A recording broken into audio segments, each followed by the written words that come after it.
জাতির যারা জাগ্রত বিবেক তৈরি করে, যারা মানুষ তৈরি করে, তারা দুর্নীতির সাথে জড়িত।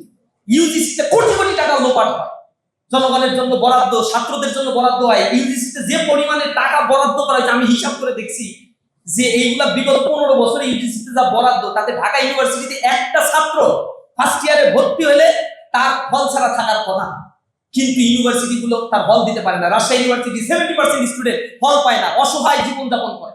লেখাপড়া করতে গিয়ে নিজের ইনকামের চিন্তা করতে করতে একটা মানুষের জীবনটা তছনছ হয়ে যায়। সেখানে টিউশনি পাওয়া যায় না। একটা ইউনিভার্সিটি পড়ুয়া ছাত্রের 600 টাকা, 300 টাকা, 500 টাকা, 1000 টাকা টিউশনি করতে হয়, সারা দিন কষ্ট করতে হয়। লেখাপড়া করবো কোথা থেকে?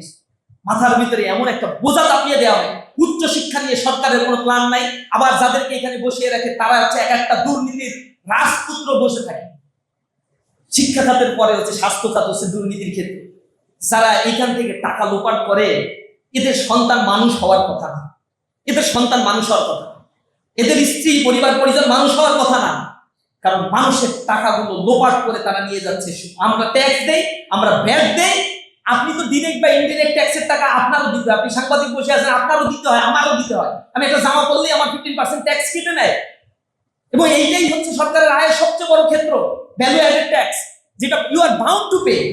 আমার কাছ থেকে ট্যাক্স নেয়, রিক্সাওয়ালার কাছ থেকে ট্যাক্স নেয়। যে ট্যাক্স নিয়ে এই প্রতিরক্ষা ব্যবস্থা, অ্যাডমিনিস্ট্রেশন সিস্টেম, এই গভর্নমেন্ট সিস্টেম চলে, সেই ট্যাক্সের অধীনে আমাকে একটু স্বাস্থ্যসেবা সরকার দিবে, সেই স্বাস্থ্যসেবার ক্ষেত্রেও পরিবেশ করে তারা। আরে ঈদ লাগছে মনে, খুশির জোয়ার সবখানে। আরে ঈদ লাগছে মনে, বিকাশ পেমেন্ট সবখানে। আমরা বলবো স্বাস্থ্য খাতে ন্যূনতম 5% বরাদ্দ জিডিপি দিতে হবে গভর্নমেন্ট।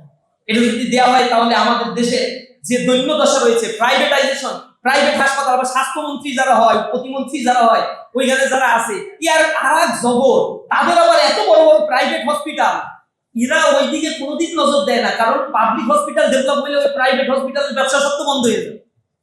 মেশিন যেগুলো কেনার জন্য বাজেট হয়, প্রাইভেট হসপিটালের চাইতে বেশি বাজেট হয়, কিন্তু আশ্চর্যজনক হলেও সত্য, সবচেয়ে বানাচুরা মেশিন সরকারি হাসপাতালে থাকে। তো 6টা এক্সরে মেশিন থাকলে সব সময় 5টা অকেজ থাকে, একটা মোটামুটি চলে। ইন্সপেকশনে আসলে কিন্তু আবার 5টা সচল হয়ে যায়। এই হচ্ছে আমার দেশের জনগণের অবস্থা। আমাদের দেশের শিক্ষা খাত, স্বাস্থ্য খাত, প্রতিরক্ষা খাতের বরাদ্দ দেওয়া হয় শুধু বেতন দিয়েই শেষ। এখানে কোনো গবেষণা নাই।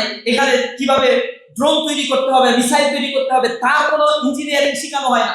আমাদের দেশের এইরকম খাত ধরে ধরে বলতে গেলে এই দেশটা একটা অতল গহ্বরের মধ্যে পতিত রয়েছে। প্রতি বছরই বিশাল বিশাল অ্যামাউন্টের বাজেট করা হচ্ছে।